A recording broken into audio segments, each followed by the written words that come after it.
Hello humans, I'm Yoshiller, and welcome to a Nintendo Switch game selection screen in Japanese! Yeah, I'm still trying to play games in Japanese, but on top of trying to play games in Japanese, I'm also going to attempt to do a multiplayer video in Animal Crossing New Horizons today while my game is in Japanese. I'm just switching my language to Japanese so I can better familiarize myself with a lot of the letters of the Japanese language, but I still can't really read things all too well. But I'm starting on the Nintendo Switch game selection screen because Animal Crossing New Horizons recently had an update, and when I say recently, I mean, about 40 minutes ago? So I installed it, which means as soon as I boot up my game, I'm going to be told that the update now needs to apply to the game. There it is. It says, Intato no something John ka atarashiku na tsutanote. I can't read the rest of it. Anyway, I did say today was a multiplayer video, so while I go ahead and get my game started, I'm going to go ahead and let my guest introduce himself. Would you like to say hello? Hello, humans and cat. Welcome to the Cody Zone. Yes, it's Cody, my good friend Cody. You might know him from all sorts of work regarding ZeldaUniverse, but he's also been on this series before. He lives in the southern hemisphere, which is very convenient for me. His island is therefore set in the summer season, and it is green on his island, and there are bugs and fish all over the place, in contrast to my own island. And since I needed to record an Animal Crossing New Horizons multiplayer video today, since I try to do one every 10 days ever since day 11 of this series, I thought I would ring up my good southern hemispherian friend once again and see if he was available, and fortunately he is! Cody, thank you very much. Yes, I'm here. I hope you have been enjoying the warm weather lately. Well, it's been warming up over here. It's, well, according to my phone, in Los Angeles, where I currently reside in real life, the current temperature is... Where's my weather app on my phone, Cody? There it is. I don't know where it is. 61 degrees Fahrenheit. So, that in Celsius, I can't as easily convert 60 degrees Fahrenheit. I used to know the formula for it. I had to do it back in my honors pre-calc class. So, but if I had to estimate, if 32 degrees is freezing and 0 degrees Celsius is also freezing, then this might be roughly the equivalent of maybe 15, no, more than 15, probably like 50 degrees Celsius? Is that fair? Maybe like 40 degrees Celsius? So, did you just say 50 degrees Celsius? Yeah, am I gonna die? Am I gonna light on fire? Yeah, look. So 0 degrees Celsius is when water freezes. Right, that's 32 degrees Fahrenheit. 100 degrees Celsius. Water boils. And that's 255 degrees Fahrenheit. So I'm trying to do the conversions in my head, and I can't quite do it. So that's why I thought 50 degrees is a lot closer than 50 degrees. 50 degrees is a temperature that hold on. Let me just pull up a little Celsius to Fahrenheit. Okay, so 50 degrees is 122 degrees Fahrenheit. 15 is 122 degrees Fahrenheit? No, 50. Okay, that makes more sense. To be fair, though, Cody, although it's never been 122 in Los Angeles, it has been over 100 plenty of times in the past. Yeah. So, okay, then let's drop down. It's probably closer to like 30. No, you're actually... So, what was it, 65 Fahrenheit? 61, Did you yeah. say? 61? Okay, so 61 is about 16 degrees, so you were actually quite close. I just thought I was lowballing it. I thought that was much too small. Alright, cool. No, it's, my island is open, by the way. Yeah, I just got through Isabel's opening text. I will be there in a moment. I need to write down some numbers. So, yeah, you can keep telling me about temperatures, though. I just need to write down the quotas I'm trying to reach today, because in case you don't know, Cody, and in case my audience doesn't know, even though I've said it in like each of my videos for the past 50 videos now, I'm trying to get 50 fish per day, 40 bugs per day, and 20 deep sea creatures per day. So if I were to get 40 bugs today, I would be at 3833 total caught bugs. And if I were to catch 20 deep sea creatures today, I would be at 1561 total caught deep sea creatures. Cool. Wow. So, here's a little piece of trivia for you. Yes, sir. 0 degrees Fahrenheit. What's significant about that number? 0 degrees Fahrenheit? Oh, hey, there's a star fragment here. Why did they set that as 0? Uncertain. Is that the temperature in which the second you touch it as a human, you just kind of die? I'll take that as a no. No. It's been... Yeah, my understanding is that it's been below 0 degrees Fahrenheit in Texas for, like, weeks, and they haven't all died from touching things. So you're gonna have to guess a little bit better. Okay. 0 degree is that just like the average temperature in, let me pick a state. Average temperature in something like Alaska?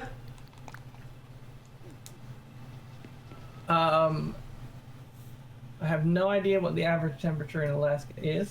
Hold on, let's have a look. Average temperature in Alaska. Well, it's asking what month, but which is fair. But no, there are no months in which the average temperature in Alaska drops below 0.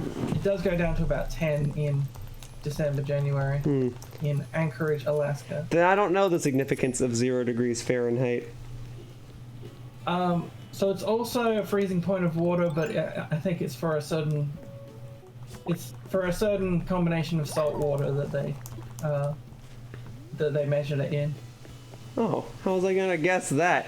Because salt water freezes at, I don't know, maybe they taught it to you in school. I just know... You should know more about Fahrenheit. I mean, you're right. I just know that we don't use Fahrenheit. 0 degrees Celsius is famously the freezing point of water in Celsius, which is why it's a much easier temperature system to remember.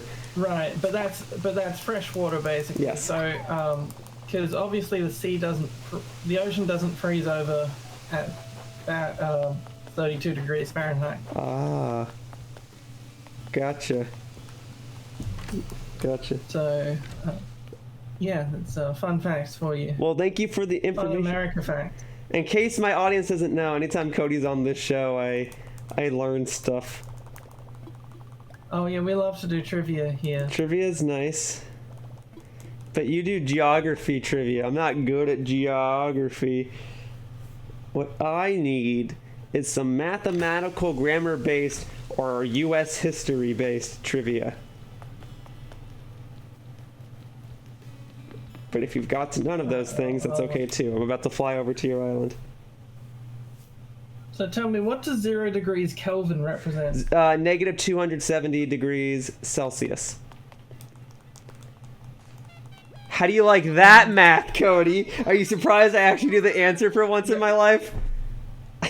Oh, I am, but what does it represent in terms of, like, is there a term for what happens or what it is at 0 degrees Kelvin? You must be referring to absolute zero, a temperature that is the coldest possible value that we have strived to reach on this planet.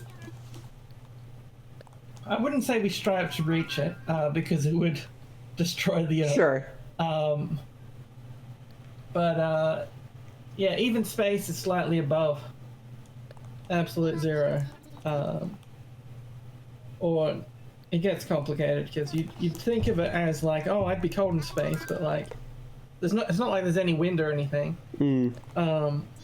So, you know, you'd be alright in space for a little while as long as you don't need to breathe or anything. Sorry, forgive me. I'm trying to navigate this Dodo Airlines menu in Japanese. Oh, it's already tough enough in English. I gotta remember how to do this. Hang on. When you want to go to someone's island, what's the option? It's the second option, I want to fly. And then it's... Frick, which one of these is Harv's island? Well, that says Roka... I can't read that. And the next one is N... or own. Oh, that must be online. Okay, online. And then, sure, go ahead. If I wind up on Harb's Island, I'm sorry. Well, you can take wedding photos if you like. Alright, then. You won't catch any bugs or fish there, though. No, I cannot do that. He said, then I'll. Okay, so now we want. Frick, now I'm afraid I said I wanted visitors. I gotta look at one of my videos. Give me 1 second. I'm so sorry about this. Wow.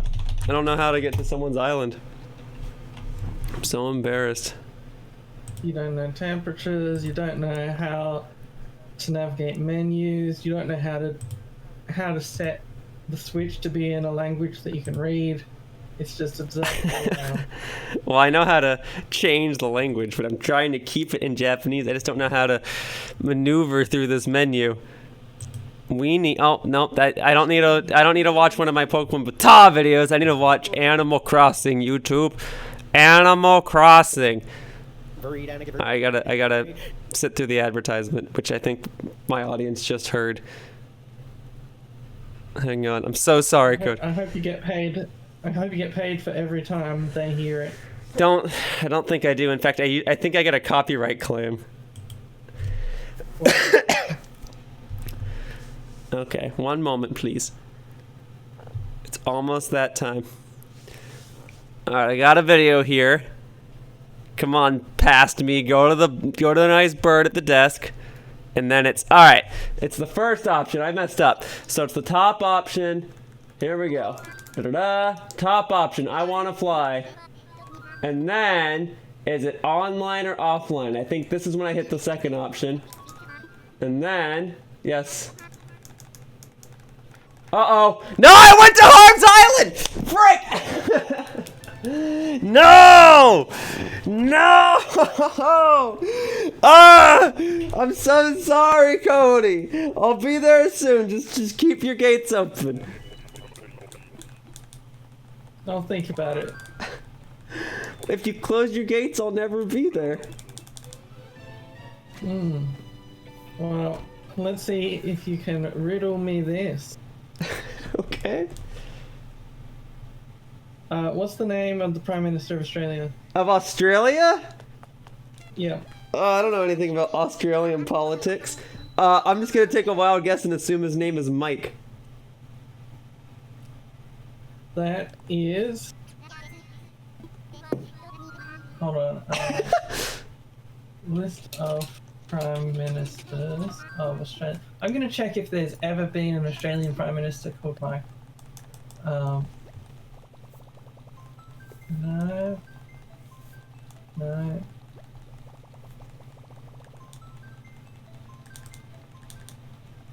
No, you're out of luck. There have been 30 prime ministers,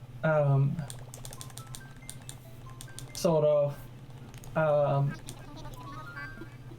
depending on your definition of people coming back who were the same person, non-consecutively.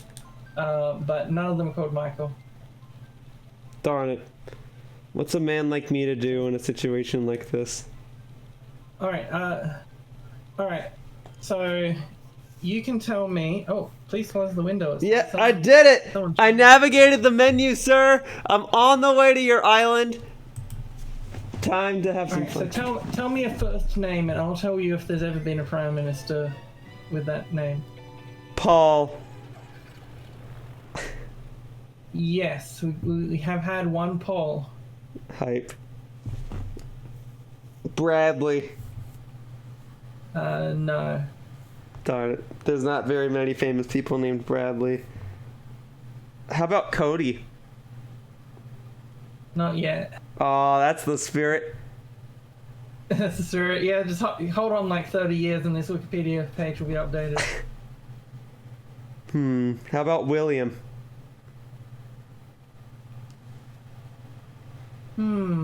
We have had... Oh, there's one William. Oh, we had it. And there's a Billy. I'm going to count that as a William. So yeah, this is a 2. You've got You got a William and a Billy, so I'll count that as 2. So congratulations. Nice. Thank you. Now how about this? You name a first name and I'll let you know if that person was ever a president. Barack. Gotta think about that one. Not a particularly common name. But there might have been one president whose first name was Barack. Oh yeah, I was thinking maybe 4 or 5. It's, you know. Which president had the first name Barack? I think it was Jefferson. Yeah, that must have been it. Barack Jefferson. Got it. Oh yeah, I remember him. Yeah, man. So welcome to my island. Thanks, man. It's an exciting time here. Since you were last here a month or so ago, there's been... Wait, hang tight. I'm trying to get a thumbnail photo. Sorry. Get your phone back out. Hold on. Perfect. That'll do. All right, what's up? Yeah, basically there's been some flower rearranging since you were last here. I don't know if the collection of different colors of roses were here last time, but I've been doing a few things like that around the island. I'm not certain, but I like it. And to be clear, I'm not going to be certain about a lot of things because my game's in Japanese right now, so I can't even talk to anybody.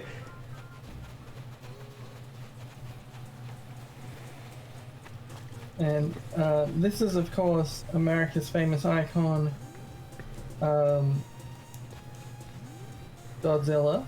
Aha! Of course! Godzilla! How could I forget? Such an iconic part of U.S. history. Or if you talk to him in Japanese, he might be called Gojira, but... That might be true because there is no la letter in Japanese, so they usually write it as ra. So it probably is Godzilla. Or Godozira is how it would be written. Well, it's a Japanese monster in the first place, so I think Godzilla is the Western respelling of it. Hype. That's hype, sir. I respect you and your knowledge of U.S. history and culture. Yes, such as Godzilla. Godzilla, man. There have been about 3 Godzilla movies in America. One of them was so bad that it basically got disowned, but... Can I be real with you, Cody? That was that 90s Godzilla movie where Godzilla laid baby eggs all over the city. I'm gonna be real with you, Cody. I haven't seen a Godzilla movie. At least not for more than a couple minutes. So I'm not gonna know which one's which, and I know that people are really hyped that a new Godzilla movie's coming out. I can't keep track. I don't know anything about this big lizard guy. Well, that's surprising because you are famous for being a big lizard with a big lizard on your head. Hey, not all of us lizards know each other. It's not like Hollywood where all the actors know each other. No, I don't know all the big lizards. Like, I heard the name, but I never really got a chance to know the guy, you know? Also, I hope you don't. Yeah, you know. I hope you don't mind. I'm just looking for at the big bugs. lizard convention, you're just like, you know, you don't talk to everyone. No, of course not. I talk to my close group of friends and a couple fans, and that's about it. I don't. All these other big lizards, a little scary. Yeah, like like Turok. Yeah, you're telling me you're Gex, man. Yep. Hope you don't mind. I'm just catching bugs. That's what I do. I don't know what else I can do. I'm just getting bugs. I hope you don't mind. You feel free to catch as many bugs as you like. This guy's Japanese name, I can't read it. Wow, thank you for your... The last letter is N. So whatever it is, it's like John or something. Or maybe like Golden or something. Well, I just talked to him and he just said buongiorno, so he's a very multicultural bird. Oh. I wonder if that's still translatable in Japanese or not.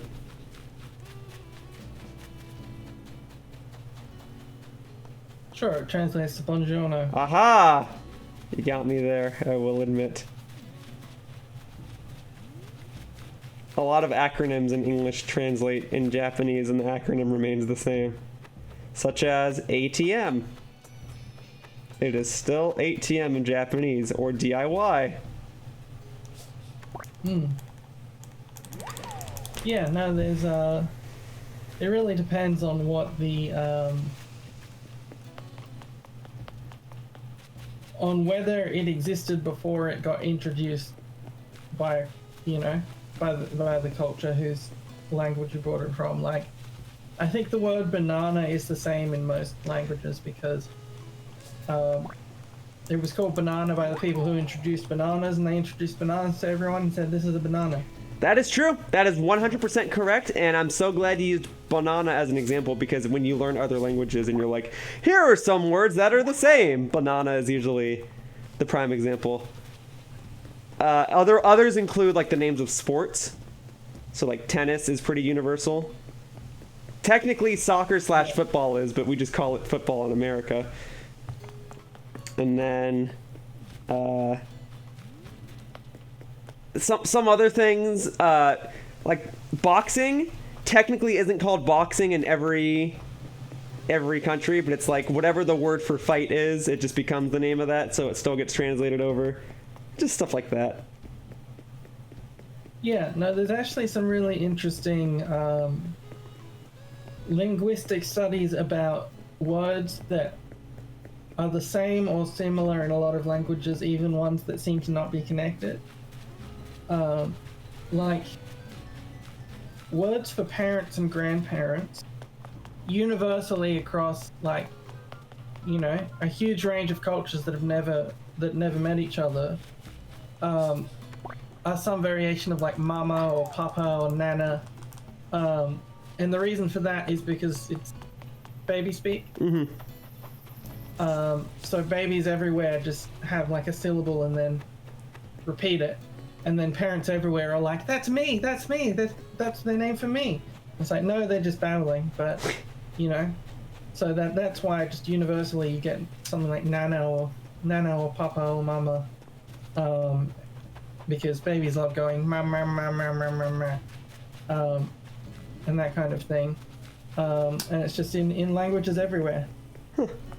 That makes sense to me. I've never heard that explanation before, but that makes sense. So yeah, no, it's interesting. I've looked into a few linguistics things before, but I haven't gone super in depth. But there's a lot of interesting stuff about languages to learn. Like, let's see, well, just even the differences between American and English and Australian dialects, in spelling and pronunciation, that kind of thing can be very interesting. Do you have an example? Yeah, like, well, do you know that in Britain, when they say public school, they mean private school? No, I actually did not know that.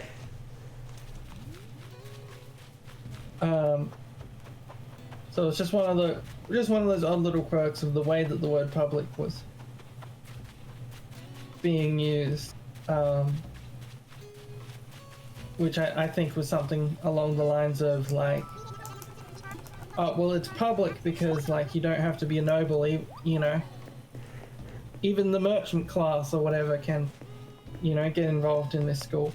So it's a public school, but it is a privately run school for the rich still. Oh. So, just you know, that kind of thing. And then in America, they have odd little quirks. Like when they say herb, they just like don't pronounce the H. They're like herb. Oh, that's okay. So I'm familiar with that, but only because it's a joke on the Rugrats. Because on the Rugrats, and I can relate to this, and I'll explain in a second why. The main character of Tommy Pickles came from a Jewish family. His mom's side of the family was Jewish, and his dad's side of the family, well, I assume was Christian. They were not Jewish. And there's a couple older episodes of the Rugrats that focused on Jewish holidays, including technically what's considered to be the most important Jewish holiday of Passover. And there's a scene where the dad keeps saying herb, and the mom keeps saying it's just herbs too. And Stu's like, well, some people say herb, Dee Dee, and stuff like that. And it's a very simple scene. Like, it's not a bust your gut laughing scene, but it's just something I appreciate being represented in cartoons. Yeah. So that's the only reason I know that. I've always said herb. I'd even know herb was a commonly accepted pronunciation of the word until very recently, actually. And I saw that scene when I was younger, but I thought that was just like a joke for that scene. I didn't know that was an actual thing. And I know that there are other words like caramel and caramel. Oh yeah, and nuclear and nuclear. Oh yeah, that's a good one. And those kinds of things that, you know, I mean, everyone has their own. Whoa, dude, you look awesome. Special pronunciation. Yeah, this is my zombie outfit. Hype. Like, you know how in America, if you're like trying to do a sort of stereotype of like a redneck or whatever, instead of America, you'd be like America. Yes. You know, 2 syllables. So in Australia, the same thing, but you say Straya. Ah. Australia, mate. So that's like a stereotype of, you know, like the country Australian, you know, the kind that they have on Crocodile Dundee and that sort of thing. Yeah, okay, that makes sense. That makes sense. I did not know this information. That is not your shop. I went inside resident services. Yeah. I messed up. You can if you want. I can't do anything in here. I can't use the ATM. I can't use the lost and found. Isabel and the Nook guy won't even do anything for me. Hey, what's up? All right, I need a sell.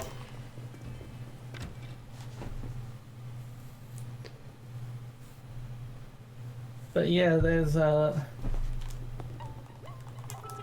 sorts of odd little things with. I mean, English is a funny language because half the reason it doesn't make sense I'm going to blame on French, because French doesn't actually follow any sort of law when it comes to language. Like, they're just like rebels who say like, pronounce letters.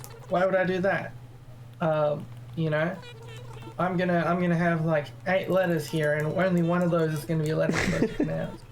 Sure. Which is, you know, and so you get words in English like rendezvous or whatever, where it's like spelled rendezvous. Sure. And it's like, what possible laws of English language could have prepared you for this? None of them, because it doesn't follow any. Yeah, there's a lot of names like Chef Gusteau, when it should be Chef Gusteau. Gusteau. Or there was that one book, The Tale of Despero. And it's like, alright, but that's pronounced the same way as Gusteau, but in the word Despero, there's an X at the end of it. Why does this one need an X, but the other one doesn't? I don't know. Yeah. And it's funny because actually, do you know which language French is based from? I don't know for certain. I'm gonna say Latin? Yeah. Okay. So French and Italian and Spanish, and a couple other languages are all based on Latin. Hmm. Italian's obviously the most like similar in a lot of ways, but you get a whole bunch of influence in all of them. But Latin is a language where originally, like, every letter was pronounced.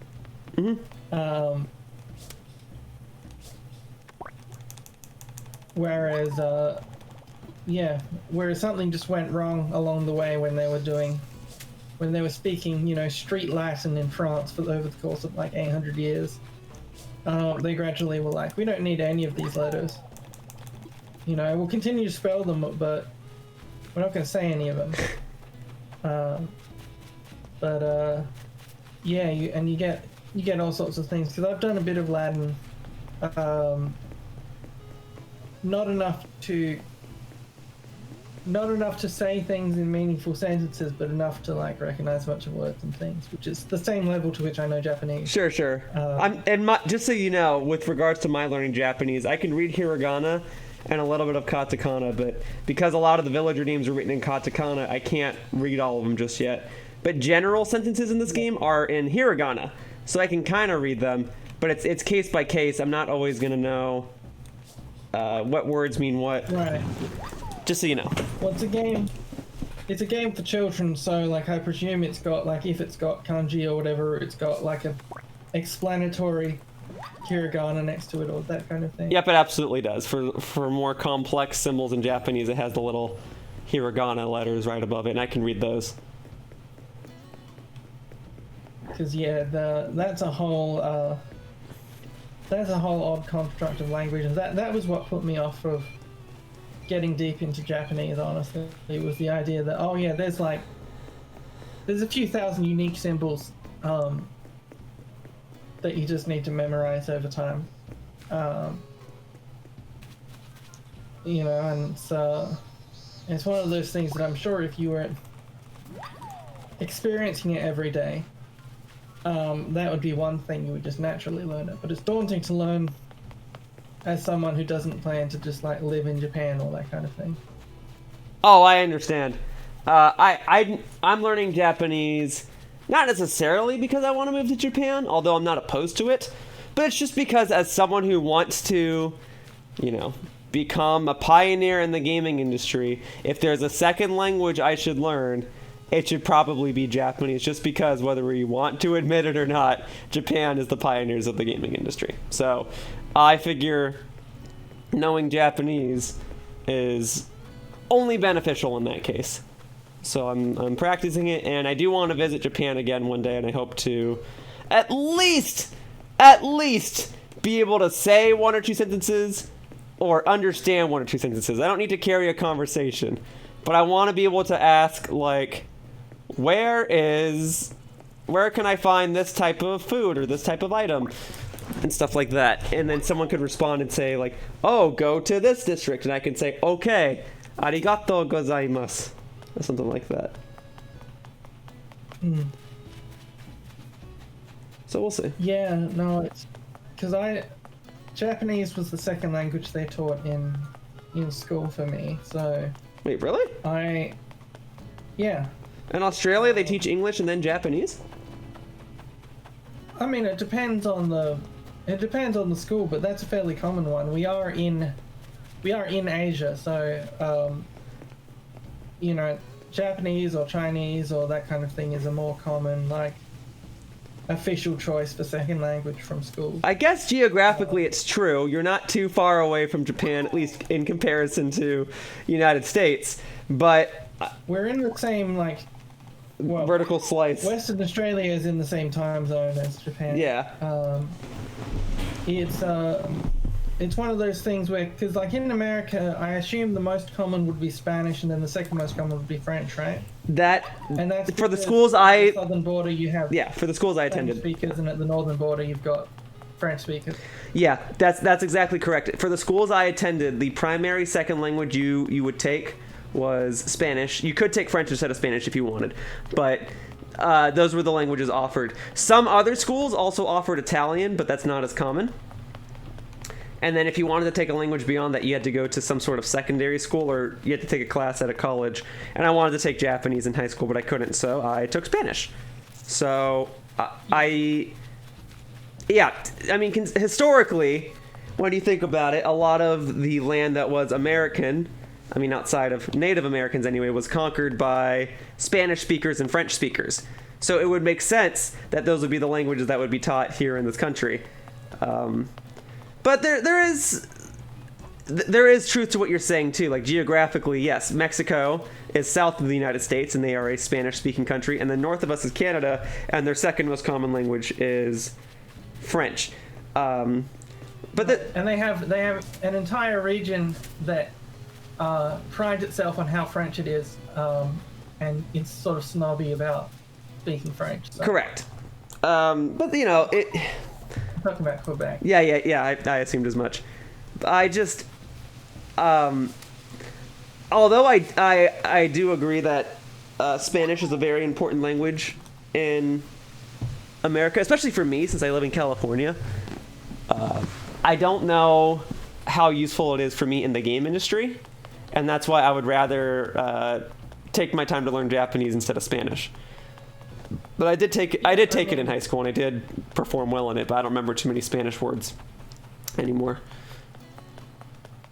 Yeah, I mean, to some extent, like, unless you're doing translation work or that kind of thing, it's like anyone you talk to in Japan is going to have an official translator or something when it comes to like interviews with game developers or that kind of thing. Right.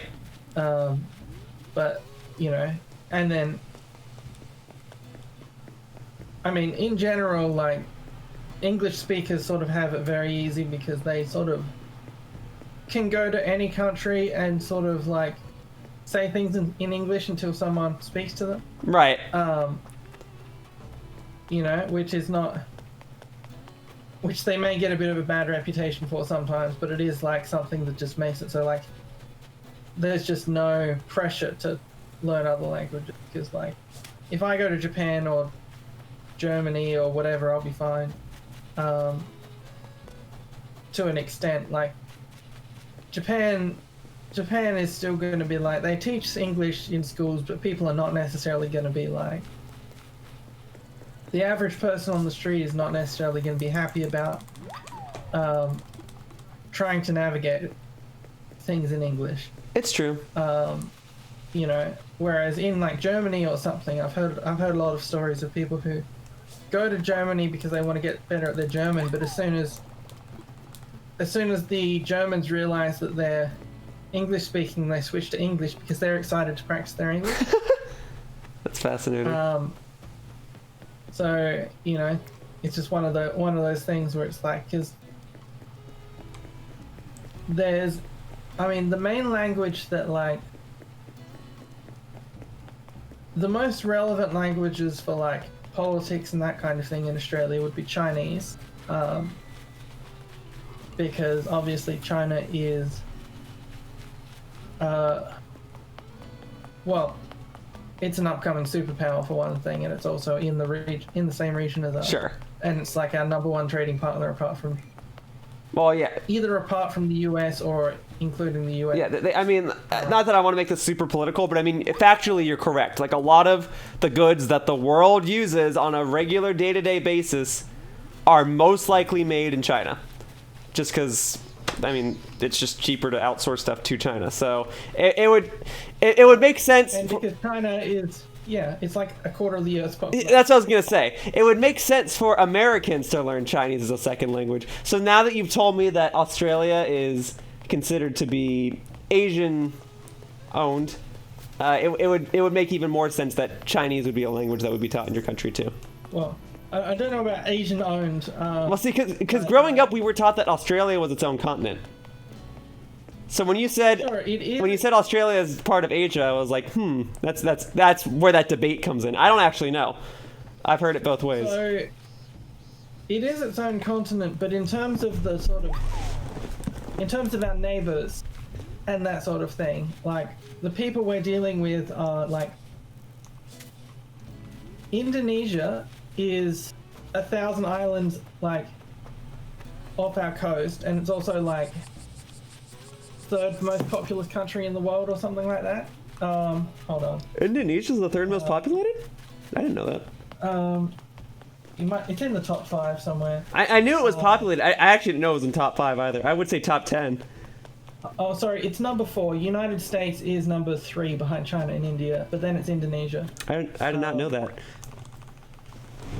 And so, they're a major, like, when in America the politics discussions about, there are Mexicans getting across our border, etc., etc. In Australia, it's all like, oh, they're coming across in boats from Indonesia. That's the sort of anti-immigration rhetoric and stuff that we get here. And so it's like, because it's like 300 million people that are next to us. We're a huge continent of like 30 million people. So it's just an odd little, or I forget what exactly it was at the last census. It's somewhere in the range of 25 million and something, according to the last census a few years ago. That's crazy. But yeah, so like we've got Indonesia's right next to us. It's the largest Muslim country in the world, by the way, also, which is another thing that people don't think about, because when they think Muslim, they tend to think Arabic, right? I mean, you're right. I didn't want to say it, but that is what I thought. Like, I didn't know Indonesia was the biggest Muslim country either. Yeah, I was thinking Saudi Arabia. Oh dear, I better be careful with the answers I say, because I'm probably going to offend somebody. But yes, I was not thinking Indonesia. Right. So that's the thing, because I spent 5 years living in Singapore. Oh, I didn't know that. And that's a country that's sort of got a mix of it's like sort of like Chinese speaking people are sort of like the like 70% or something like that of the population, and then you've got like Indian and Malaysian, which are sorry, did I say Indian or did I say Indonesian? Well, you said Indian and Malaysian. So I meant Indonesian and Malaysian. Indian's probably next on the list after that, in terms of population. But it's Chinese as a bulk of it, and then like 20% is Indonesian or Malaysian, and then the rest, the population is like either like Indian or just like various other people, and it also depends on your definition of population, because if you look at the sort of like citizens, you have a high percentage of Chinese people, but if you look at the workers, a bunch of them drive in from Malaysia or boat in from Indonesia to work in Singapore. So yeah, and it's sort of just a place where it's like, you sort of lose a bunch of misconceptions that you might have had. Like here we still get like people like, oh, worried about Muslims and all this kind of thing, and I'm like, I sort of, grew up in my teenage years with just like, I'm on the train with, there are plenty of Muslims that are just like carrying a Spider-Man backpack for their child, or they're drinking coffee at the Starbucks or whatever, and it's like, when it becomes like normal like that, it's just like none of the scare tactics work, You're absolutely right, and I do know, because Los Angeles, I mean, you probably know this. Los Angeles is filled with people of all different types of cultures, and I absolutely love and appreciate that. It is for those reasons, though, that I was unaware of some of the racial issues that the city has had, because I never saw the suppression when I was younger, because I always lived and grew up with a mixed community. But I've told people this, like in my high school, you would not be too hard pressed to have, let's say, if you have 50 students in a class, let's say, half of them would probably be white, and then maybe 25% or so Hispanic, maybe 10% black, 10% Asian, and then maybe the 5% was anything else. So whether that's Indian, whether that's I'm trying to think of just anything. I guess I didn't say because I only know what the dominant percentages were. But that's how it would be. But I had students in my class who were, Indian, Muslim, all different religions, different races, different cultures, and it never bothered me because we still had similar interests. We never had our differences in beliefs mess with us. I had a friend, I don't want to mention this friend by name, just for the sake of privacy, but I've had friends that, I studied with, and he would say things like, oh, hey, Bradley, it's, 4 p.m. or something, I have to go pray because of my religion. And I'm like, okay, go ahead. But it never occurred to me, though, and I'm sorry if this does sound offensive, it never occurred to me that, that would exist in Australia. I'm just so used to the United States being such a mixing pot that I never really considered that other countries would have it similar. I always figured other countries were dominantly one or two races or religions, and then there's a third smaller minority in there. Yeah, I have noticed that tendency in Americans of I guess sort of just being brought up to think that America is they came up with democracy, they came up with multiculturalism. Then there's all these other countries that are just made up of some group of people.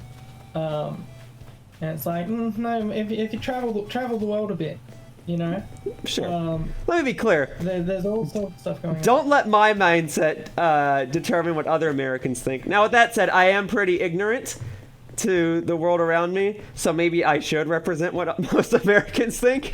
But I was I don't want to say my teachers did a bad job or that I was hidden from the world or anything. It's just you're taught what you're taught. So right. We were primarily taught about things in America. So that's what I mean. I'm not saying because clearly there's a lot of Americans who have traveled the world or do know about all this stuff. I'm just talking about on an education system level. Sure. There's sort of a level of self-interest in the way that America teaches about geography, world geography, and that sort of thing. That's other countries don't have necessarily the same blind spots. Because they're used to saying, oh yeah, here's what a bunch of other countries have been doing. Whereas America's happy to just keep saying, here's what America was doing during World War II or, whatever, we came in and saved the day. And you're not necessarily going to learn that much about actually the bulk of World War II was done in Russia, Right. Yeah, I do recall making a joke. I was better at U.S. history, just so we're clear, than I was at world history. Although I did okay in both, but I don't remember as much in world history. But I do remember joking about how when you learn, or when we had our world history textbooks, and mind you, I was an honor student, so I didn't have some crummy history book. This was the standard. The first couple chapters kind of talk about very early civilization. And then you get to chapter 4 and it's the French Revolution. And it's nothing else happened before the French Revolution? Nothing? Yeah. I mean, I don't need to learn every single thing, but that French Revolution, chapter 4? All right. Yeah. So I do remember making that joke. And then, after that, then you start learning more about more European history and stuff of that nature. And then by the time you get to, chapter 12... It jumps to World War I, and it's I think you're leaving out a lot of stuff. World War I and World War II are pretty big deals, debatably, the biggest things we're probably going to learn in this textbook. But you're kind of skipping past a lot of stuff here. Yeah, in your experience with learning about China, for example, Did you perhaps learn mostly about Chinese history that Chairman Mao came in and killed a bunch of people thanks to communism? Probably not that, no. What did you learn about? That's what I'm trying to remember. China was not often discussed in the world history books. Most of the world history books focused on, I want to say European history. So when China was brought up, it was usually about things like ping pong diplomacy and possession of Hong Kong and some of the territorial wars between China and, say, Japan. But I don't really remember. I don't really know how to phrase this, so forgive me. What about like on a level of like, I mean, you might know from video games stuff like the Three Kingdoms, Romance of the Three Kingdoms, and all that kind of. That's what all those Dynasty Warriors. Oh, everything yeah, I guess you're right about that. About. Like, okay, so yes, through video games, I know the general topic of that. I don't know the specifics, so I'm gonna be a bit more clueless there. I gotta get another net. Hang on. Oh, see, now all the bugs are here. Now that I don't have a net, there's just 4 bugs in a row. Yeah. All right, give me one moment. But yeah, like it's just one of those things that, like, to be clear, every country is self-absorbed to an extent. Like, it's always gonna, like, a solid half of the, you know, history classes are always going to center on just because the point of the education system is to, you know, make people, like, you know, know about their own history. Yeah, generally speaking, you should learn about your history and your location's past before you learn about the rest of the world. And that might sound selfish, but I mean, when you think about it, though, I think that makes sense. You should know about the things around you before you learn about the things that are beyond you. That's just what makes sense to me. I think it's normal to an extent. It's just sort of sometimes it gets into weird territory where it's like, you know, there are other countries that exist, right? You know, and then you get older and you learn that a lot of American history was like censored, and it's like, hey, wait a minute, that's not. I mean, not that information's wrong, but that's not the whole story, type of thing. Oh yeah.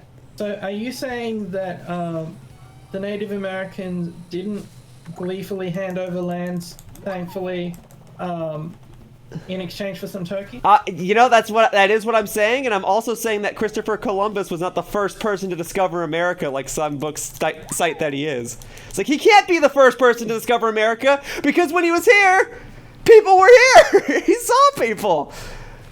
On top of all that, there's other things you learn when you get older, like, you're kind of taught to cherish Thomas Edison because he was this great inventor that made a lot of the machines and pieces of technology that we use today.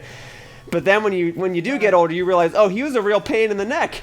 He prevented a lot of other inventors from, like, using his work. And and he did weird things with electrocutions and stuff. Yeah, and then there's other things. This isn't as bad, but there are people like Benjamin Franklin whose contributions greatly benefited society. But then you've also learned that he was like a womanizer, and it doesn't seem as bad because at the time a lot of famous celebrities were. Not that it's like it is a problem, but you realize he famously kept track of everything he did in a day. And he spent like 10 hours a day sleeping. Like every night he would like pick up it's a little inappropriate for me to say, but he would basically pick up a woman at a bar or something, go home, do his thing, and then he'd get up in the morning, do some inventing, do some writing, do whatever, and then go to a bar and do the whole thing again. So you're like, this dude this dude was busy, is all I'm trying to say. Yeah. And there's, there's things to be said about slavery and people who own slaves. There's things to be said about, beyond Thomas Edison, there were also other people like Nikola Tesla and just other inventors who competed and kind of messed things over for one another. There's a lot of people that we glorify in history that weren't all perfect. Oh, yeah. No, I mean, we have the same debates in Australia. Like, we have a big... about this time last month was Australia Day, which is our sort of national, That's cool. national anniversary celebration. But the problem is that it is the anniversary of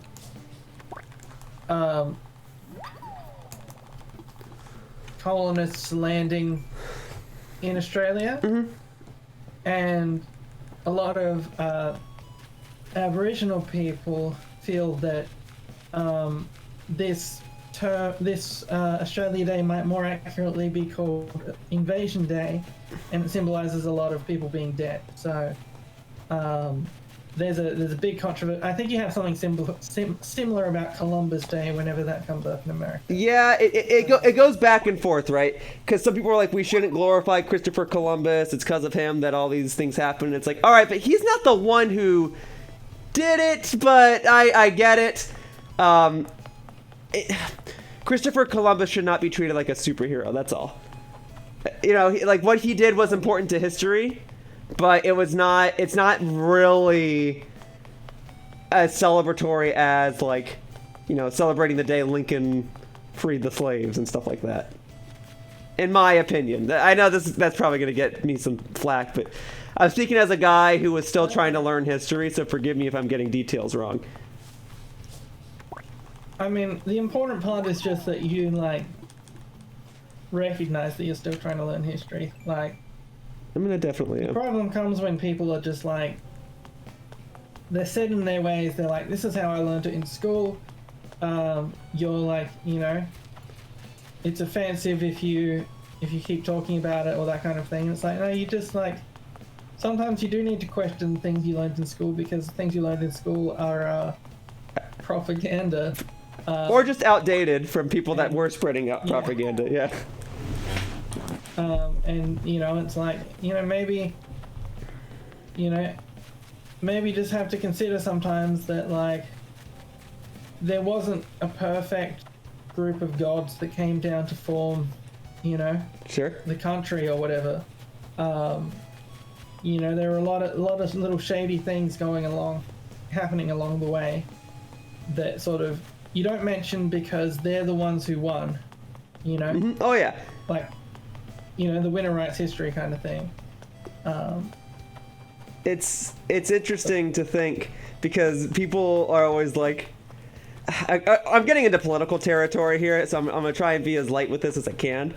But people are like, oh, America was so much better back in the day, and I'm like, no, America has had problems since its inception. You really think that when they ran the first presidency, everyone liked each other and everyone was okay that George Washington won? No, of course not. All right? And then he stepped down, and respectfully so, and then John Adams took the plate, and then Thomas Jefferson got elected. And you think that people were okay with that at the time too? No, people have always been fighting over presidencies. There has never been 100% agreement on anything, for better or for worse. That's just how history has always been. They had some vicious campaigns back then. Oh yeah, they were probably, in some cases I would say, more vicious, because they would just flat out actually say things about each other. Then there was a period of time where people were a bit more respectful, and they would do their political campaigns of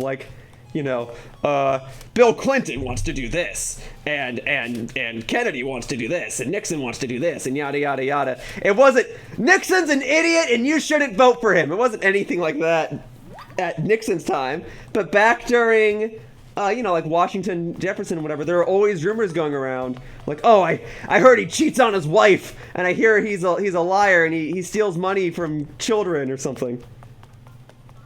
Oh yeah, and I mean that stuff just always happens, because I study history, which is why I find it interesting, the ways that how much of what we know is actually based on just a source. Mm-hmm. There's a significant chunk of Roman emperors who we only know very much about because there's one gossip blogger who mm-hmm. who talked about them. Can you imagine if 2,000 years from now historians had to recreate American history, but the only thing they had to go on was like The internet. celebrity gossip blogger Perez Hilton, you know, blogs about which celebrity is gay, and that sort of thing. Like, that's basically what we have about a chunk of history, like, because that's their little like books were popular because they were gossipy, so a bunch of them were around, so some of them survived to the modern day. And so you hear things about Roman emperors and that sort of thing that are like, oh, this one did this one did all these crimes, this one was covering up this, and you're like, we don't actually have all we know is that was the gossip at the time. We don't actually have any clear indication of how accurate it is. But, that's just what you have to work with when you work with historical sources. I wonder if, and maybe this is obvious or maybe it's not, I'm going to say it anyway.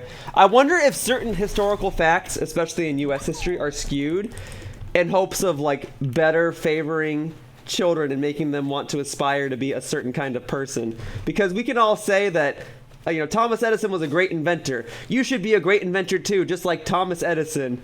But you don't want to tell him, oh, by the way, he was a big jerk and he had patents on everything and he made it practically impossible for any other industries to grow. And nobody liked working for him. Like, you don't want to say that to a child. You want to teach him the happy, jolly stuff. And I'm wondering if that has anything to do with the fact that people are misinformed now. Because you don't want to teach children the grim stuff. I think to an extent, like, there's some very deliberate propaganda going on. Like, George Washington has some very obvious propaganda for anyone who steps back about how he can't tell a lie and all these mythical tales. Like, those are things that are like, Well, I'm sure some tales are true. I'm sure he did have wooden teeth. Yeah. I'm sure that one's true, like, because they didn't really have proper... Yeah, that one specifically. Nothing else, but... He did have wooden teeth, though, yes. But, like, yeah, good. That's the kind of thing where if you step back, like, not having learned it as a child, and are like, what's this weird story about how, George Washington couldn't tell a lie or whatever, and it's like, oh, this is clearly like a, Also, for the record, isn't it Abraham Lincoln who can't tell a lie, or is it George Washington? I thought it was Lincoln who couldn't tell a lie. They're basically the same. Okay. Person. Oh, okay, got it. It's another fact of history that you don't learn. That's why he's on both dollar bills. He's on the $1 bill and the $5. Crazy. Right, but yeah, regardless, there are a bunch of ones about George Washington, but the one about he can't tell a lie or whatever, like, that's got some real vibes of, like, Greek, ancient Greek myth or that kind of thing, where here's a story being told because it's useful to, like, tell to children this story, because it will encourage them to be, like, to not tell a lie, or, to... Right, I think it's also because, like... Oh, well, George Washington's a real person, so it's a better example to use George Washington than, say, Superman. It's like, well, George Washington was a real person who became the first president of the United States. He changed history, and you, young child, can change history too. Versus if you use Superman, although I know that this is a much more extreme example, but if you use Superman, it's like, well... Superman is a fictional character, so the writers can make him into whatever they want, so they can always make him do the right decisions. But historically, a lot of people don't always do the right decisions, and to me, that's a much better moral to teach. But we won't do that. We just... No. Yeah, you get it. I'm a broken record at this point. Yeah, so let me tell you about... I found a chart, well, I found it a little while ago, but we sort of moved on from the discussion about... the top 10 secondary languages taught in Australian schools. Oh, yes, okay. So number 1 is Japanese. Number 2 is French. I think because French is... French was the other candidate apart from English as the world language. I was also going to say, historically, and correct me if I'm wrong with this, historically, the land of Australia... I don't know about that whole territory, but the land of Australia was a place where a lot of convicts were sent. And weren't there a lot of convicts that resulted from people trying to escape from religious tyranny in places like England and France? Am I right about that, or am I completely wrong with that and I'm messing up history again?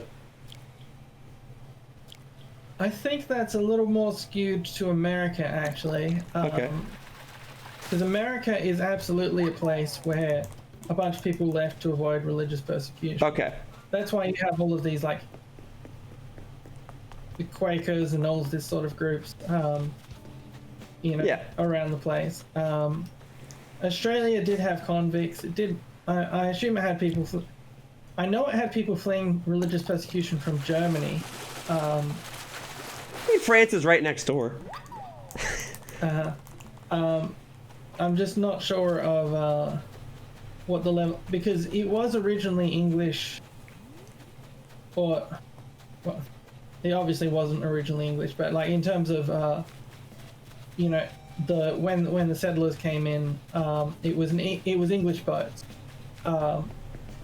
filled with not necessarily the English, because it was filled with a lot of Irish, for example, but I don't think they were making deals with France to send their convicts over to or anything like that. But then, do you know what the bigger... Because convicts were an initial reason to send people to Australia, as it was in America. But do you know what the big global population growth was after that? The reason that people from all over the world came to Australia? I do not actually. It's the gold rush. They went to Australia for the gold rush? Yeah, well, there was an Australian gold rush. Oh, I didn't know that. Separate from an American gold rush, because there's a gold rush whenever you find a bunch of gold. I mean, sure, but I'm sorry, maybe it's just because I live in America, but when people say the gold rush, they're referring to the one that took place in Northern California in the year 1849. Was there a gold rush around the same time, or what year was it in for Australia? It was like 1851 or something like that. So like, it was. Oh, there were a few of them, but the first major one, I think, was around then, like 1840s, 1850s. Mm-hmm. So I think it was a global phenomenon, like, in the sense that, like, people were like, oh, there's gold. Oh, well, and then some of them might go to California, and then you hear news, oh, there's gold in Australia, and other people go there. Like, I think it was a situation where it was like a big, there was a fever for the wanting to make it big, and that took place wherever you found,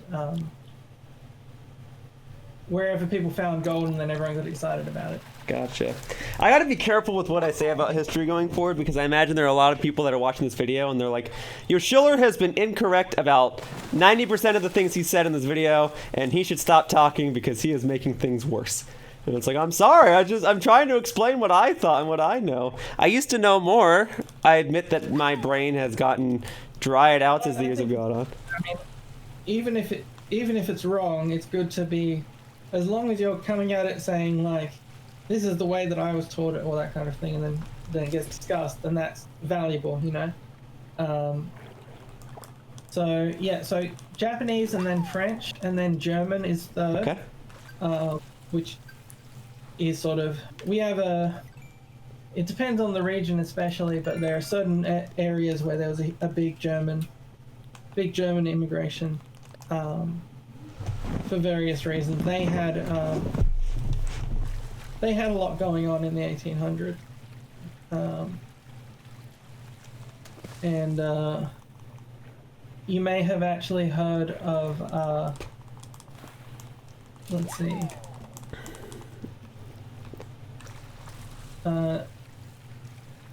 There's, what's it called? Sorry, I'm just, so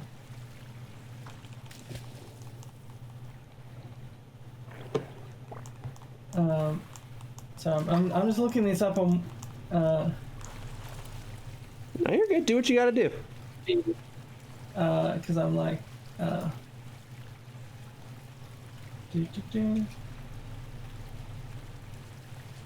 Anyway, there's a huge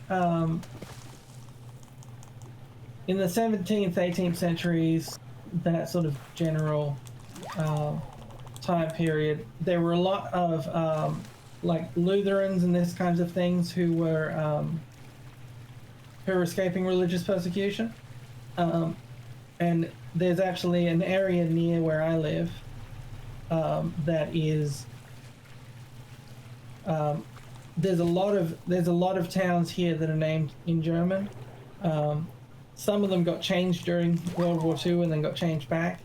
You know, because things being in German was not very popular during World War II. Right.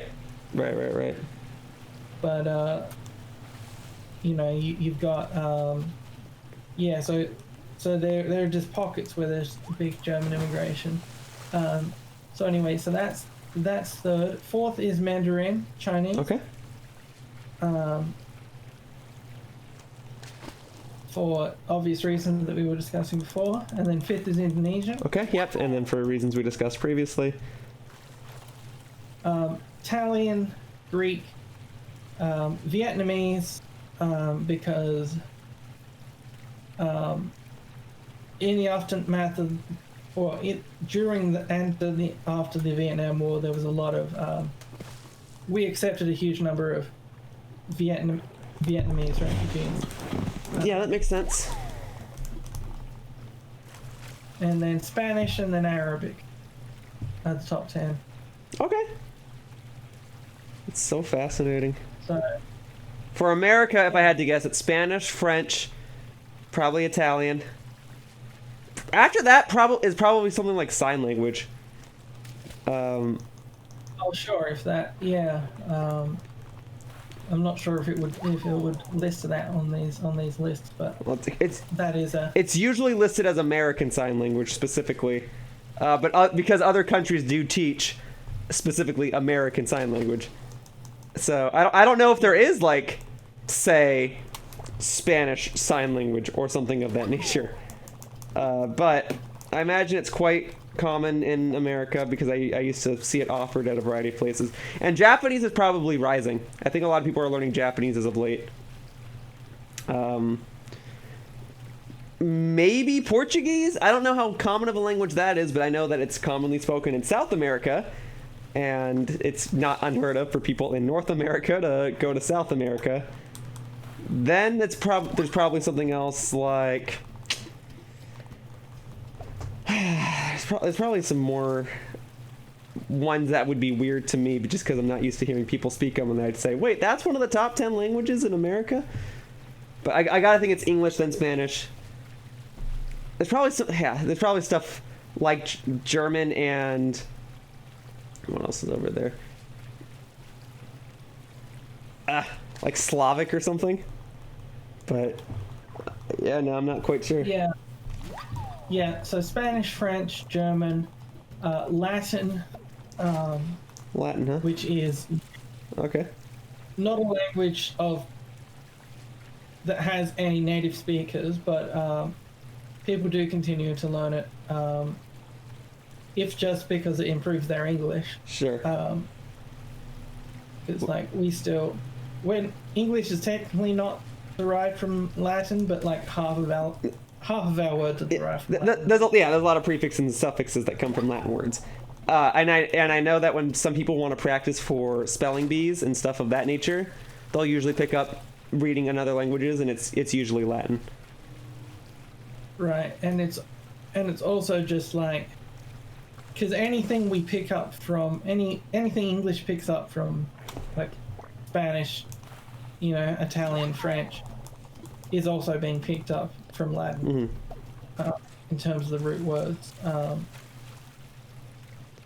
Like, you can read, like, if you just looked at a newspaper in, like, I don't know, Norwegian or something, a language where the language isn't the same, but the letters are the same, so you can sort of read it. Right. Or, to an extent, I mean, Norwegian, that you're going to get little symbols over letters and that kind of thing. But like, you know, you just pick another language like that and look at the front page of a newspaper or something, and you'll probably be able to capture the context just from understanding English, just because it's like, if you understand the root words of a bunch of things, you'll be like, oh, that's just like, in Norwegian, they're saying convention, but they're spelling it with a K or something. Just because the root word there is, you know, is from something. Right. Picked up. I'm gonna get 3 more deep sea creatures, and then I'm gonna get, how many more fish do I gotta get? 3 more deep sea creatures and like 10 more fish, and then I'm gonna be done for the day. All right. I do enjoy our chat. We always delve into some interesting topics. Well, of course. Thank you for such interesting topics. I know that maybe, so I guess I don't know. I think that sometimes I come here and you're like, oh God, I gotta have this really in-depth conversation about history and culture with Yoshiller for the next hour, 20 minutes. But I do appreciate it a lot. Thank you. I'm having fun. I just look up things on Wikipedia and then quiz you about That's them. fair, yeah. And you know I can't look them up because I'm busy deep sea diving. Yep. But yes, at a tertiary level, at a college level in America, American Sign Language is the third most common second language. Okay. So, I can do the alphabet in sign language, but I can't really do words or sentences that well in sign language. Yeah, no, it's useful to know. There are variations on sign language. I assume a bunch of it does carry over between sign languages. There is an Australian sign language that's different from American Sign Language, which is it's like a variation of the British Sign Language, which is also different. But it's one of those things where,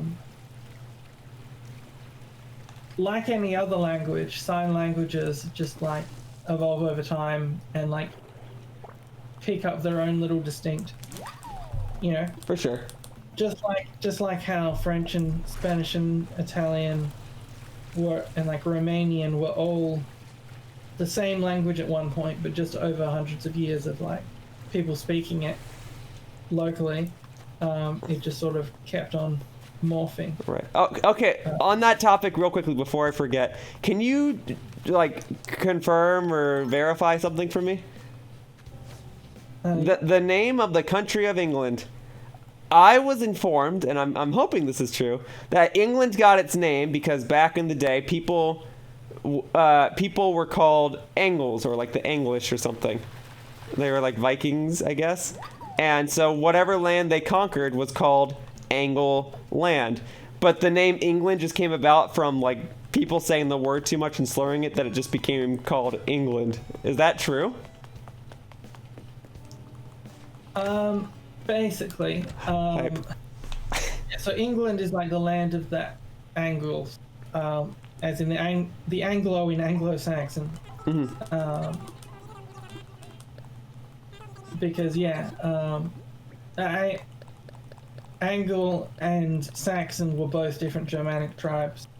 That Germanic tribes did a lot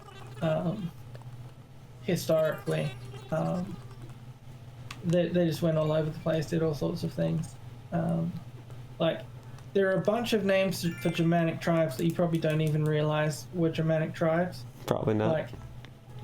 Like you know where the word vandalism comes from? I do not, but I assume it has something to do with the word vandal, huh? Yeah, so Vandals were, a tribe,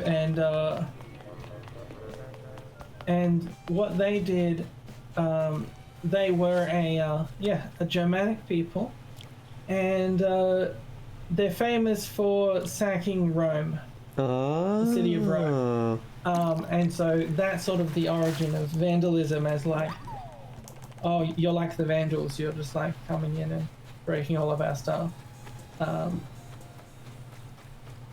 Gotcha. And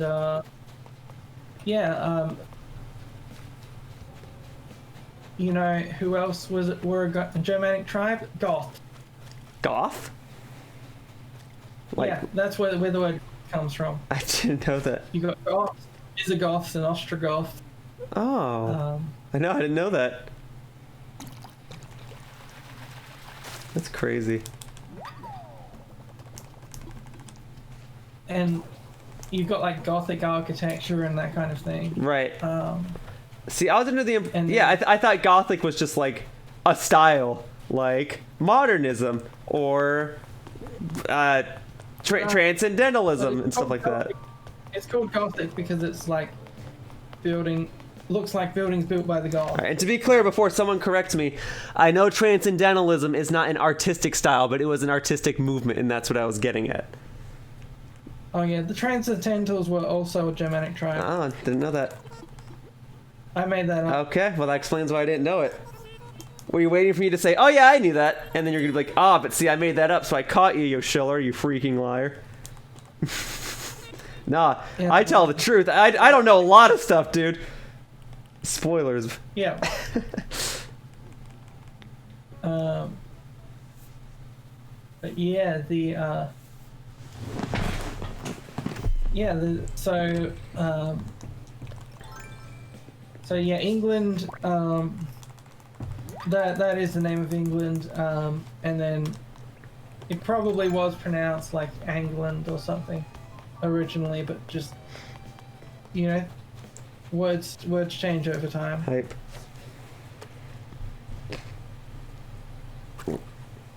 I'm almost done for the day. Thank you for your patience. I came over to use your island safari zone, and my time is about to be up. Wow. Actually, on that note, maybe I've said this before in this series. I used to remember vocabulary words and certain prefix meanings because of Pokemon names.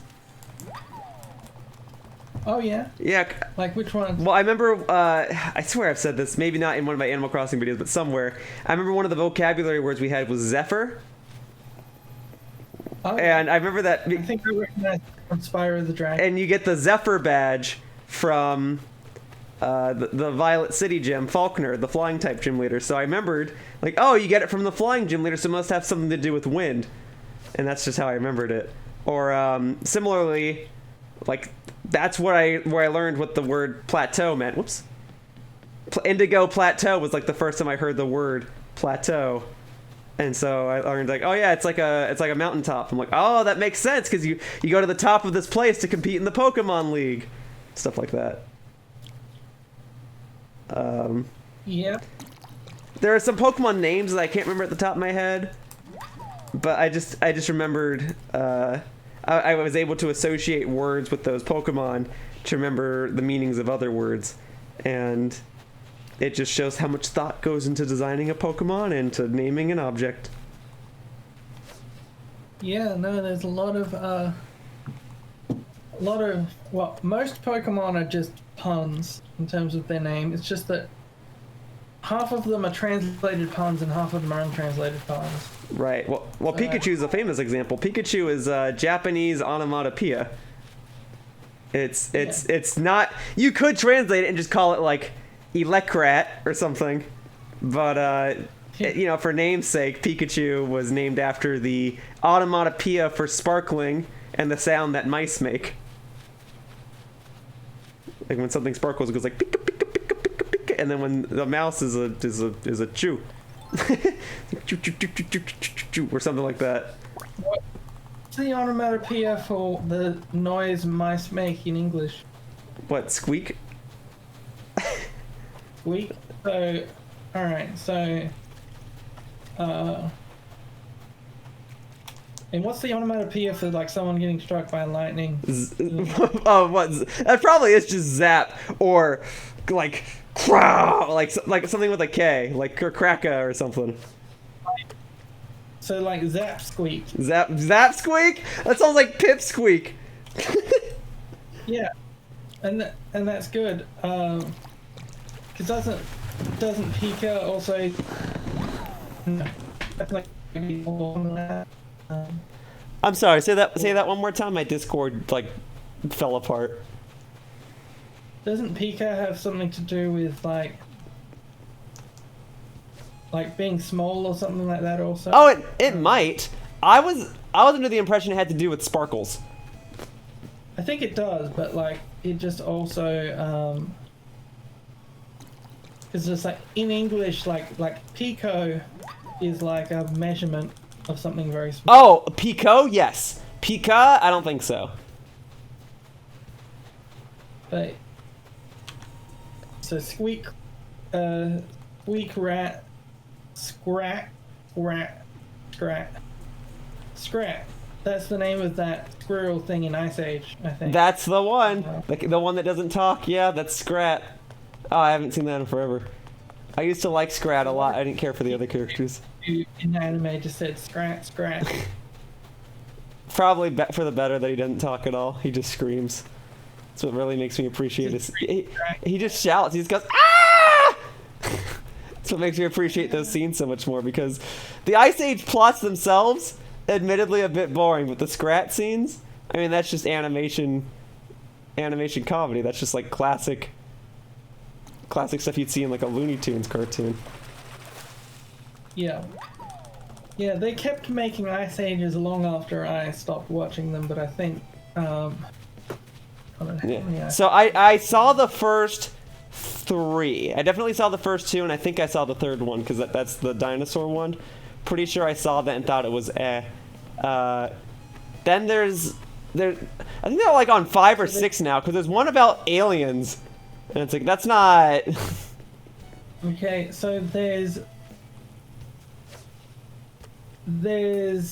6 Ice Age films plus about 7 like short films about Scrat, a couple of TV specials, it looks like. Okay.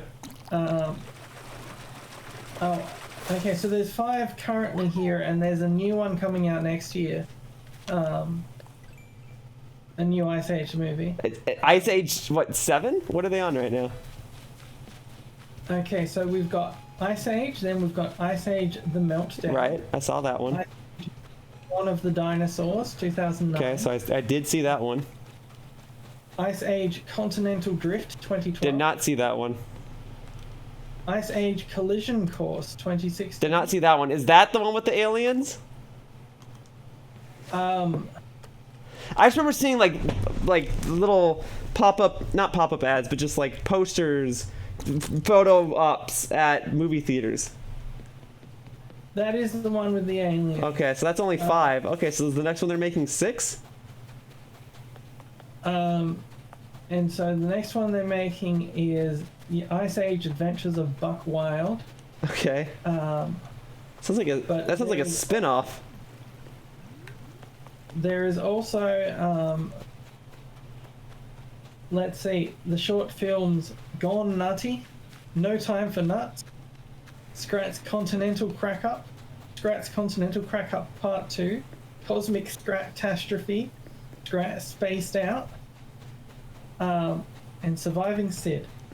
That's too much. That's okay. That's too much Scrat. I get it. He's never gonna get the nut.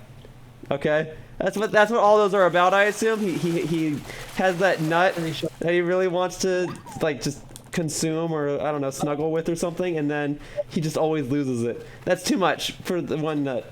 So, let me just read the description of this one. Cosmic Scrat-Tastrophe is a 2015 animated short film which follows Scrat, who discovers a flying saucer frozen in a block of ice and accidentally powers it on and ends up creating the solar system through a series of mishaps. That always was like a background joke that all of the Ice Age movies occurred as a result of Scrat. Yeah. And I did find that to be a humorous idea. But I don't know. I think that's too much Scrat, though. I think the idea of him creating the solar system somehow after Earth has existed is a little too much. Yeah, well, and there's also the television specials Ice Age: A Mammoth Christmas and Ice Age: The Great Escapade, which I assume are Christmas and Easter themed television specials. Television specials in concept aren't so bad, but I imagine the animation budget's a lot lower on them. Oh, and we haven't even gotten into the list of Ice Age video games. We're talking about this franchise like I know a lot about it. I don't. I remember Ray Romano voices the main character, Queen Latifah voices the other female mammoth, and like Josh Peck from Drake and Josh voices one of the characters. That's about all I can remember. All right, I lied. I'm gonna get like I'm gonna get exactly 4 more bucks so I can end at 3860, and then I'm done. Okay. Well, let me tell you about Ice Age Live: A Mammoth Adventure, a live arena ice show that combines ice skating, aerial arts, puppetry, and film. That's a lot. And tells a new story based on the first 3 Ice Age films. That sounds actually kind of cool. I've never seen an on ice show. I got to give a lot of credit to those actors. I've never seen them. I actually wonder if that would be good. Yeah, in 2016, Ice Age Live: A Mammoth Adventure concluded its world tour and was replaced in North America by Ice Age on Ice, which is that's a good title if nothing else. Ice Age on Ice. That's I mean, I guess if there's any show to be on ice, right? It should be Ice Age. It's funny. But yeah, there's like 15 video games. There's more video games than there are movies. Admittedly, a bunch of them are things like Ice Age matching cards and Ice Age coloring book. Oh, never mind which then. seem to be just small online games. But there are, let's see, there are a bunch of actual like full video games that got released for like all of the major consoles. Well, Cody, I'd love to sit here and chat more Ice Age with you, but we are now an hour and 30 minutes into the video, and I must head home so I can export this video accordingly. And return to your Ice Age? You know what? Yes, I do have to do that. Is there a way you can kick me off because I don't know how easily I can navigate a Japanese menu? I can kick you off. I'm just worried that you might lose your progress. I just went inside of a shop and walked back outside. I should be okay. I mean, I can go to the airport if you feel like that's safer. I can go to the airport and close down the. You shouldn't lose your stuff. All right. I just can't guarantee it. All right. I'm just gonna. Anyway, what could possibly go wrong? All right. I'm just gonna run around for a half second then. Please close the gate. Roger. What's gonna happen? What's gonna happen to me? Yeah, well, the gate is now closed. Okay. I'm still on your island. Okay, so it turns out what closing the gate does is stops new people from visiting the island. I was not aware that you could do that. Yeah, you can let people in and then just like say that's enough people. But okay, next up I'm gonna go to end session, so don't go on any menus or anything. I will not go into any menus or anything. There it is! But that says Ohiraki ni suru metai. Oh, I didn't get to read it in time. There's like 2 more letters. Sorry, I'm still learning. Well, we had a great conversation about global politics, the Ice Age movie, And languages. and languages. So, yeah, feel free to come back next month. Where you'll have the cold weather and my things will just start heating up. Yeah, I'm not sure what the well, it's gonna look like it did when the game started because we're finally wrapping around to 1 year of Animal Crossing. Right. My island will look like how the game started, because I got my game in March. And it was green for sure. And we're going to be in March and it will be green for sure. Also, hang on, wait, the game updated. I didn't buy any Mario items.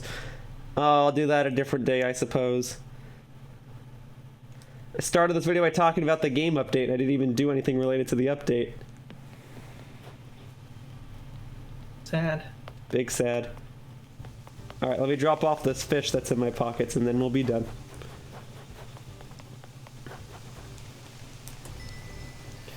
Well, Cody, once again, thank you very much. That's a famous riddle, you know, what's in my pockets. I did not know that. It's from a little book called The Hobbit. Oh, I've heard of that. Oh, what? This fish is called a dorado. Dorado, even in Japanese. And into storage it goes. Alright, folks. That's all I got. I'm a little tired. I went way over time. I technically didn't even finish the fishing quota. I just did half of it, but I did way more than I was supposed to for the bug catching quota just because I wanted Cody to keep conversing, and there's not really bugs on my island right now, so I just wanted to get ahead. Otherwise, for now, that wraps up today's video of Animal Crossing New Horizons, and I'd like to thank you all for watching. I hope to see you all in future videos. Cody, for like the 4th time in this video, thank you very much. Is there anything you want to say before I end the video? You can follow ZeldaUniverse on Twitter at ZeldaUniverse, or follow them on Facebook, Instagram. We do have a TikTok now. We you know, we keeping with the times. And I'm also on Twitter and stuff at MagicCody. So see you next time when I get randomly messaged by Yoshiller because he wants to go somewhere else. Oh, I gotta extend this video by like 3 more minutes. I just found a lost item, and I must return it. Hopefully I can do it immediately, and then we can end this. I am sorry, I cannot let this lost item go to waste. She said this belongs to... Let me see what that says. Something zoo. Hang on 1 moment, please. 1 moment, Cody. 1 moment, we're almost done. One last errand. This is... Oh, that's Bangle's house. Okay, then I'll bring it to Bangle. 1 moment, please. 1 moment, please, Cody. I'm not doing anything else. I'm not popping that balloon that's at the top of my screen right now. I'm not... Oh, I did kick that snowball by accident, but it was an accident, I promise. I'm not kicking snowballs otherwise today. Gotta get to Bangle's house and fast. Bangle, are you home, girl? She's not even home! Ah! Bangle! I don't have time for this. The video was supposed to end like 40 minutes ago. Bangle. Well, it always just goes wrong when you invite Cody over. We just have such engaging conversations. You should take it as a form of flattery. Bangle! If she's inside the museum, I'll just have to track her. Oh wait, no, she was like talking over here, wasn't she? No, that was Bertha. Oh, she's right here. I found her. This is for you. And then that. There you go, Bangle. All right, there. Happy to assist you. I got some item in return. All right, thank you. All set. All right, that wraps up today. Here, let me set this on the ground. Let's see what she actually gave me. This is... It's a chair. All right, that wraps up today's video of Animal Crossing New Horizons, and I'd like to thank you all for watching. I hope to see you in future videos. Cody, for like the 5th time this video, thank you so much. Bye-bye, humans. Whoosh. Yeah.